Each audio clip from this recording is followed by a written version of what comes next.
볼 수도 들을 수도 느낄 수도 알 수도 없었던 우리들에게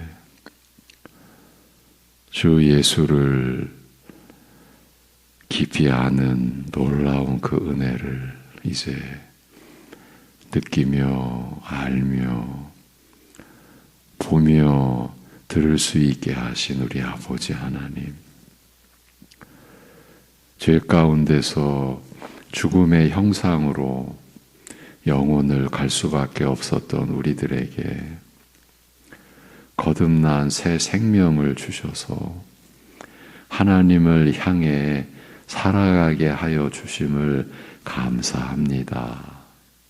오늘도 이 한 주간도 우리가 살아가면서 나아가는 모든 길이 하나님을 향한 길 되고 우리 주님 앞서가신 그 길을 따라가는 하루하루 되게 우리를 주장하시며 인도하여 주시옵소서. 예수님의 이름으로 기도합니다. 아멘. 이제 로마서로 다시 돌아와서 로마서 6장 12절에서 15절 보시겠습니다. 로마서 6장 12절에서 15절입니다.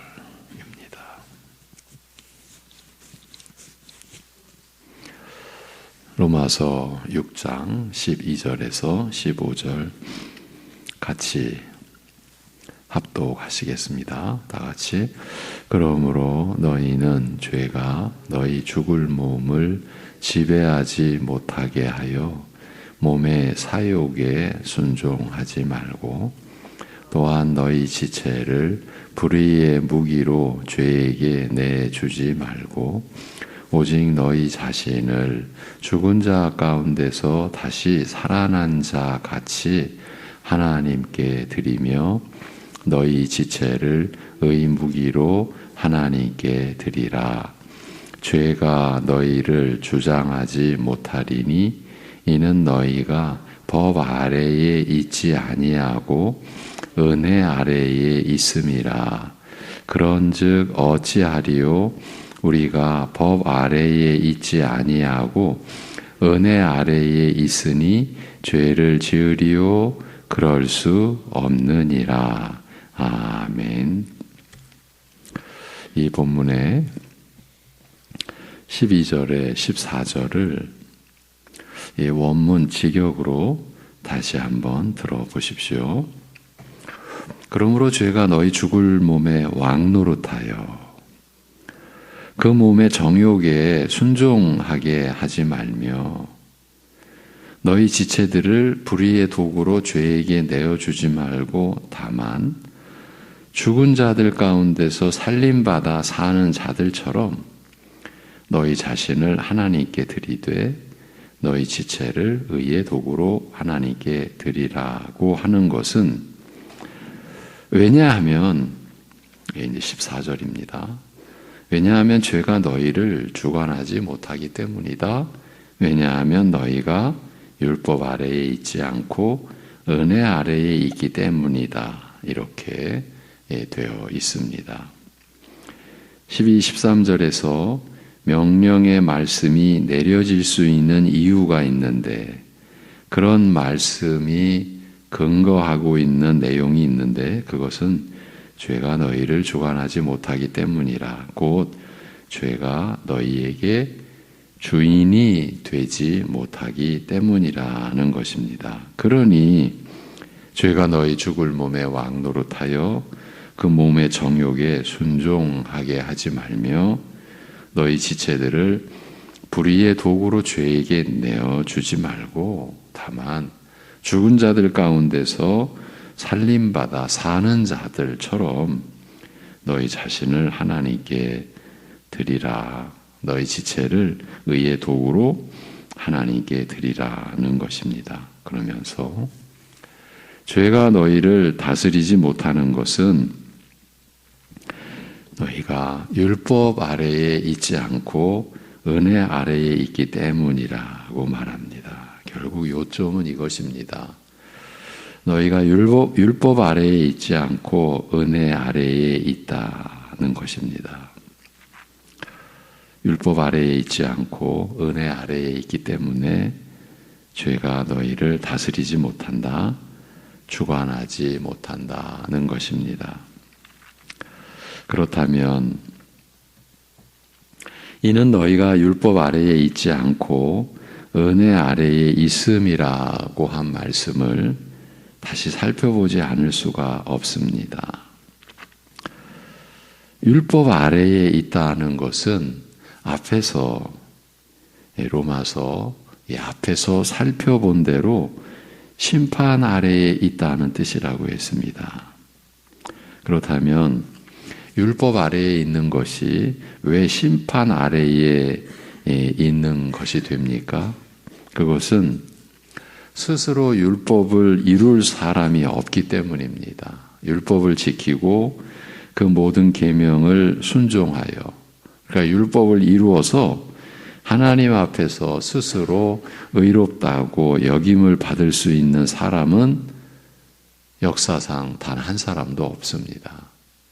사람이 되신 예수님 제외하고서 사람으로서는 단 한 사람도 없습니다. 인류 역사 전체를 통틀어 살펴본들 달라질 게 없습니다. 그러니 율법 아래에 있다는 것은 심판 아래에, 곧 정죄 아래에 있다. 율법의 기능이 사실은 죄를 깨닫게 함으로 정죄하는 것 아니니까, 달리 말하면 사실은 죽이는 것이죠. 율법의 기능은. 이 뜻으로 밖에는 달리 해석할 길이 없습니다. 이렇게 볼 때 율법 아래에 있다는 것이 의미하는 바, 그 실상이 이제 드러납니다. 율법 아래에 있는 상태에서는 사람 자신 본인이 주체가 되어 있는 그 상태를 말합니다.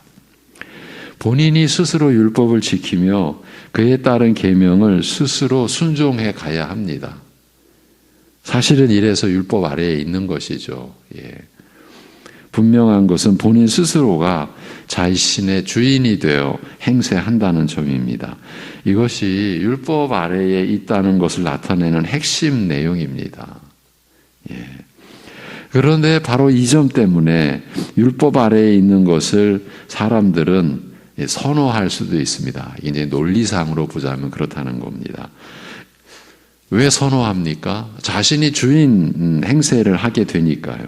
죄로 인하여 타락한 상태에서의 사람이라면 그 누구나 선호하는 것이 이것이지 않습니까? 자신이 주인이 되는 것. 이게 죄의 본성이 이룬 상태죠. 우리가 주인인 거죠. 우리가 주인 행세하는 거죠. 우리를 지으신 분을 배제해버리는 거죠. 사실 인간의 상태가 죄 가운데 율법 아래, 심판 아래에 있는 게 이 모습 때문 아닙니까?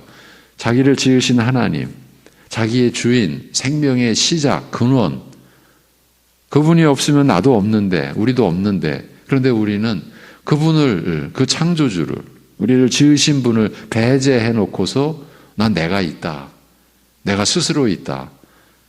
사실은 거짓인 것 아닙니까?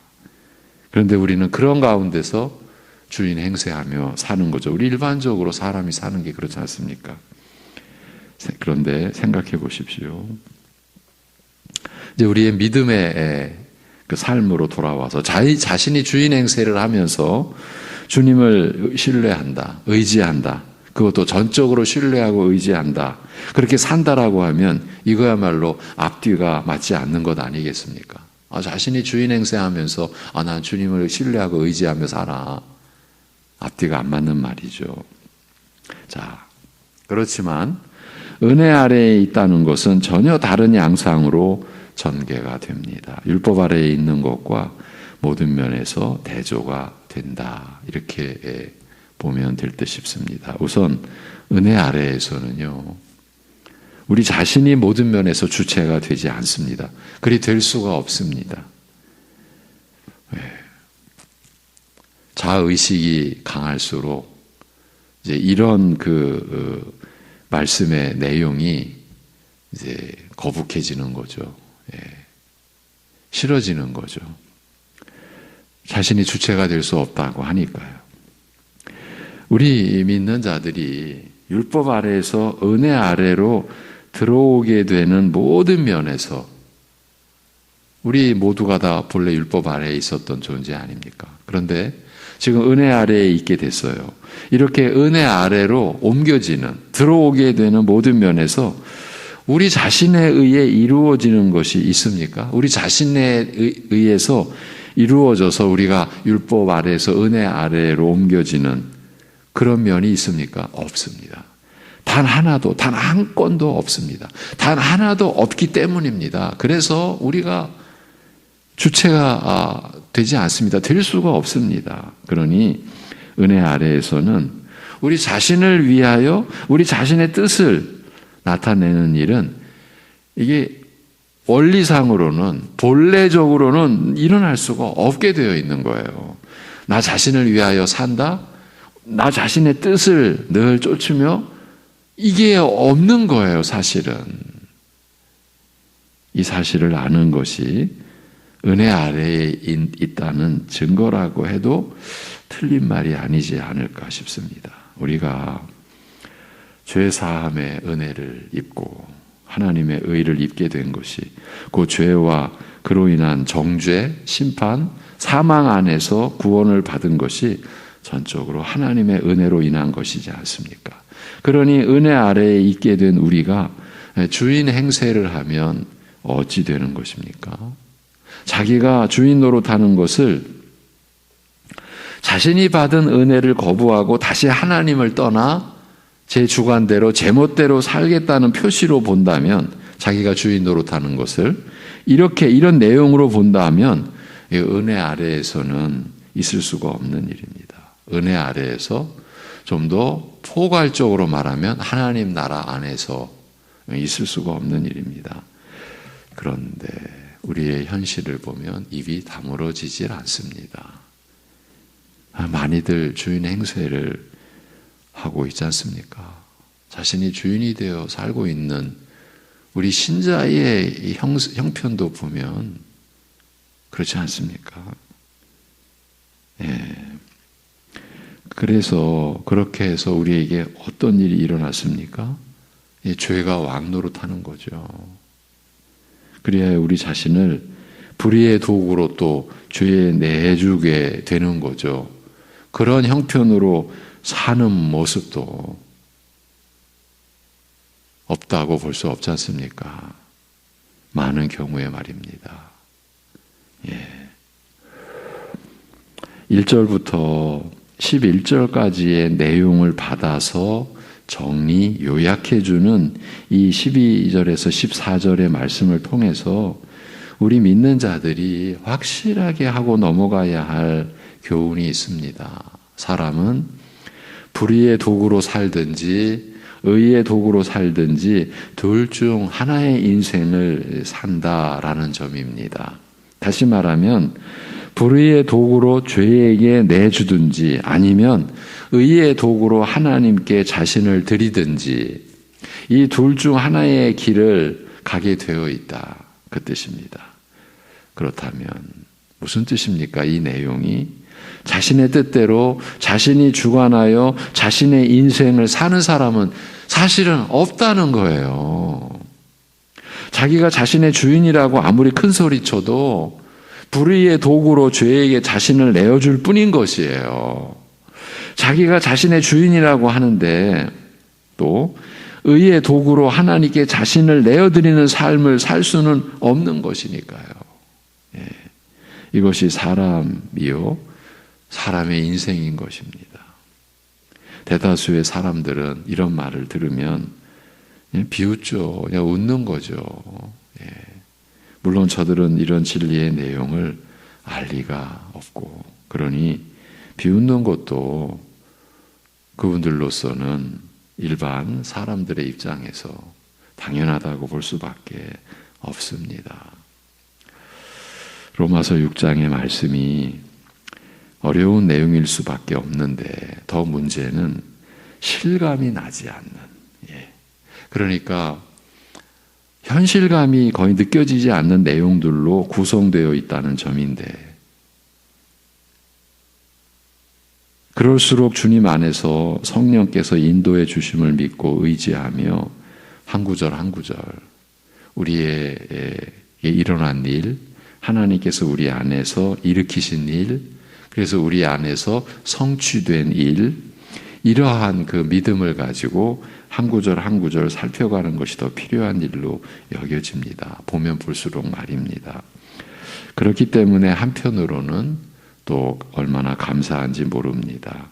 우리의 연약함과 부족함을 아시는 주님의 배려와 사랑으로 인하여 우리에게 이렇게 주어진 말씀인 것은 확실하니까요.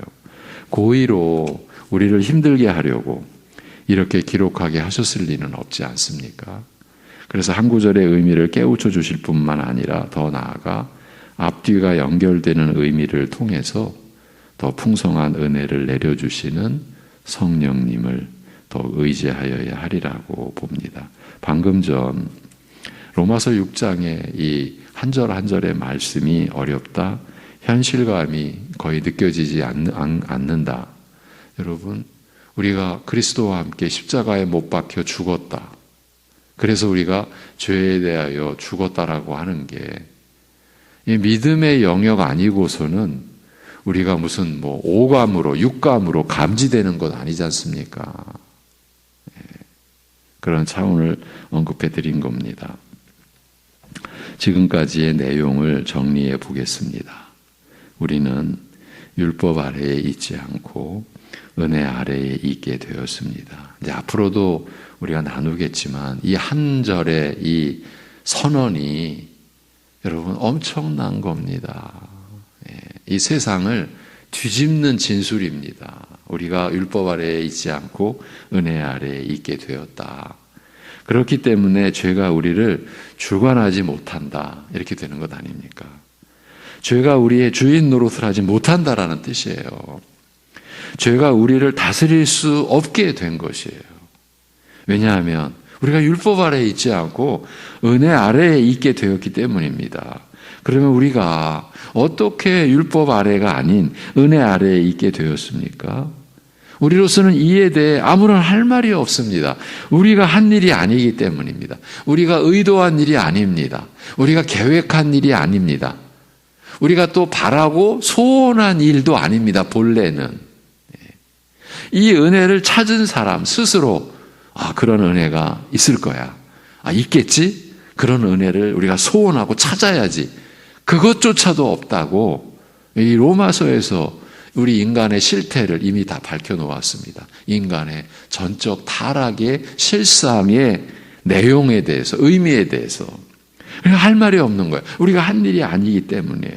오직 하나님께서 작정하셨고 그 뜻을 이루셔서 우리 안에까지 성취하신 일이기 때문입니다. 우리가 은혜 아래에 있게 된 것이. 그러니 우리는 단지 하나님께서 이루어 놓으신 대로 받았을 뿐입니다. 그 받은 결과가 은혜 아래에 있게 된 것입니다. 그래서 여러분, 하나님 나라인 교회 안에서 막 자신을 어떤 면으로든 막 자신을 내세우는 것이 우리 세상의 표현으로 말하면 이건 뻔뻔하게 이를 데가 없는 겁니다. 근데 우리는 그런 의식을 못하고 많이들 그렇게 해온 면이 있죠. 그리고 그러면 은혜 아래에 있게 된 이 일을 어떻게 이루셨는지에 대하여는 이미 우리가 로마서 3장에서 확인하고 온 그 내용이죠. 로마서 3장 19절에서 24절의 내용입니다. 계속 보아온 구절이지만 다시 한번 들어보십시오. 우리가 알거니와 무릇 율법이 말하는 바는 율법 아래에 있는 자들에게 말하는 것이니 이는 모든 입을 막고 온 세상으로 하나님의 심판 아래에 있게 하려 함이라. 그러니까 율법을 주신 것이 하나님의 심판 아래에 있게 하려 함이라는 것은 율법을 안 주셨을 때도 하나님의 심판 아래에 우리는 있었어요. 그런데 율법을 주심으로 우리가 하나님의 심판 아래에 있다라는 것을 알려주신 이런 의미죠. 예. 자기 몸에 죄가 온몸이 발끝부터 머리까지 끝까지 오직 죄만이 묻어 있는데, 여러분 우리가 옷을 입었습니다. 깨끗하다고 옷을 입었는데 누더기 같은 옷이요, 온 그 몸에 안팎이 다 불결해졌어요. 더럽혀졌어요. 그런데 그런 상태인데 우리는 모르는 거예요. 그런 우리에게 율법을 주신 거예요. 그래서 하나님의 심판 아래에 있음을 알게 하려 하심인 거죠. 그러므로 율법의 행위로 율법을 지키겠다, 율법을 이루겠다 하는 그런 모든 행위, 자신이 선을 나타내겠다 하는 그 모든 것 다 율법의 행위라는 말에 들어가는 말입니다. 그 율법의 행위로 그의 앞에 의롭다 하심을 얻을 육체가 없나니 율법으로는 죄를 깨달음이니라. 이제는 율법 외에 하나님의 한 의가 나타났으니 이것이 이제 복음의 등장인 거죠. 이 죄악된 이 역사 속에 생명의 길이 열린 거죠. 하나님의 한 의가 나타났으니 율법과 선지자들에게 증거를 받은 것이라. 율법과 선지자는 구약의 시대를 대변하는 표현이죠. 그러니까 구약의 역사가 바로 이 율법 외에 이 하나님의 한 의를 증거하고 계시한 그 역사였다라는 거예요. 실제로는 이스라엘은 거꾸로 가고 말았지만 율법의 행위로 나아갔죠. 우리가 율법을 이루어내 보겠다, 그렇게 하나님의 뜻을 거슬러 올라가 버린 거죠. 이게 늘 인간이 하는 짓이에요. 율법과 선지자들에게 증거를 받은 그 하나님의 의가 어떻게 나타났습니까? 곧 예수 그리스도를 믿음으로 말미암아 모든 믿는 자에게 미치는 하나님의 의인이 차별이 없느니라. 여기서 뜻밖의 차별이 없다라는 말이 나온 거예요. 예수 그리스도를 믿음으로 말미암아 모든 믿는 자에게 미치는 하나님의 의다. 왜냐하면 차별이 없기 때문이다. 그래서 교회 안에서의 거룩함과 아울러 화평함이 본질을 이루는 거예요. 왜? 차별이 없는 하나님의 의를 받아서 영생의 가족이 되었으니까. 그래서 그렇게도 제가 교회 안에서 차별의식, 비교의식이 얼마나 악하고 무서운 것인지를 알자 이렇게 말씀을 드려오는 거예요. 육신의 것 가지고, 성격 가지고, 어떤 기질 가지고 우리는 차별. 이 얘기는 내가 심판 아래에 있다, 정죄 아래에 있다, 율법 아래에 있다라는 그런 몸짓이나 똑같은데 이게 우리가 분간이 안 되는 거예요. 안타깝게도. 모든 사람이 죄를 범하였음에 하나님의 영광에 이르지 못하더니 그리스도 예수 안에 있는 속량으로 말미암아 하나님의 은혜로 값없이 의롭다 하심을 얻은 자 되었느니라. 이러한 로마서 3장의 말씀이 우리가 어떻게 율법 아래에서 은혜 아래에 있게 되었는지를 구체적으로 설명해 준 말씀이죠. 바로 이 말씀이 우리 안에서 이루어져서 우리가 율법 아래에 있지 않고 은혜 아래에 있게 되었습니다. 그러면 로마서 6장에서 바울 사도가 이 사실을 다시 확인시켜 주고 있는 이유가 무엇이겠습니까? 이에 대한 답을 우리는 그 로마서 6장 15절에서 볼 수 있습니다. 15절. 그런즉 어찌하리요? 우리가 법 아래에 있지 아니하고 은혜 아래에 있으니 죄를 지으리요? 그럴 수 없느니라. 지금 바울 사도가 말하고자 하는 그 요점이 또 드러난 거예요. 다시 들어보십시오. 그러므로 무엇이뇨? 우리가 율법 아래에 있지 않고 은혜 아래에 있으므로 죄를 지을 것인가? 결코 그럴 수 없느니라. 이렇게 보면 사도의 질문은 하나입니다. 죄를 지으리요? 죄를 짓겠느냐? 예, 이것이에요. 율법 아래에 있지 않고 은혜 아래에 있으므로 죄를 지을 것인가? 죄 가운데 머물 것인가? 이렇게 묻습니다. 지금 바울 사도가 우리를 이 한 요점으로, 이 한 주제로 우리를 지금 인도해 가고 있는 거예요. 은혜 아래에 있다는 것은 죄사함의 은혜를 입은 상태에 있다는 것이니 그렇다고 해서 죄를 지을 것이냐. 죄 용서의 은혜를 입었다고 그래서 죄를 또 지을 것이냐. 이렇게 지금 나오는 것이에요. 그런데 이 질문은 여기가 처음이 아닙니다. 그러니까 앞에 1절, 이 로마서 6장 1절에서의 질문이 15절에서 되풀이되고 있다는 것을 짐작하셨을 것입니다. 1절, 그런즉 우리가 무슨 말을 하리요? 은혜를 더하게 하려고 죄에 거하겠느냐고 하지 않았습니까? 은혜를 더하게 하려고 죄에 거하겠느냐는 것은 죄에 계속 머물러 은혜로 더 풍성하게 할 것인가 라는 의미라고 했죠. 그러니까 1절에서는 은혜를 더하게 하려고 죄에 계속 거하겠느냐라고 물었던 사도는 15절에서는 율법 아래에 있지 않고 은혜 아래에 있으므로 죄를 지을 것인가, 죄에 계속 거하겠느냐라고 묻고 있습니다. 이렇게 바울이 죄를 지을 것인가 라고 묻는데 이 두 차례의 반복된 질문 안에는 은혜가 공통적으로 관련되어 있어요. 이 점이 무엇을 가리키겠습니까?